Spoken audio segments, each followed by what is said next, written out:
आजपासून राज्याचं अर्थसंकल्पीय अधिवेशन दिवंगत उपमुख्यमंत्री अजित पवारांच्या निधनानंतर शोकप्रस्ताव मांडला जाणार। दोन्ही सभागृहांमध्ये पहिल्यांदाच विरोधी पक्ष नेत्याविना अधिवेशन होणार। अधिवेशनाच्या पूर्वसंध्येला सत्ताधाऱ्यांच्या चहापानावर विरोधकांचा बहिष्कार, शेतकरी ड्रग्ज सारख्या प्रश्नांवरून विरोधकांचा पत्रकार परिषदेत हल्लाबोल, दादांच्या विमान अपघातावरूनही केली शंका उपस्थित।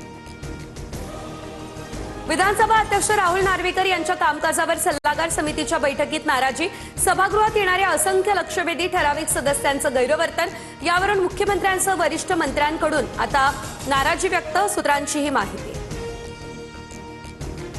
महाराष्ट्रात पुन्हा अवकाळी पावसाचा तडाखा, मराठवाडा विदर्भात अवकाळी पावसानं पिकांचं मोठं नुकसान, परळी, हिंगोली, भंडारा, नागपूर, गोंदिया या ठिकाणी विजांच्या कडकडाटासह जोरदार पाऊस। बुलढाण्यातल्या छत्रपती शिवरायांच्या पुतळ्याचा वाद चिघळला, सुरक्षेच्या कारणास्तव चिखला काकड गावात संचारबंदी लागू, विनापरवानगी बसवण्यात आलेला पुतळा हटवण्याचा लोणार तहसीलदारांनी आदेश दिल्याची कागदपत्र समोर।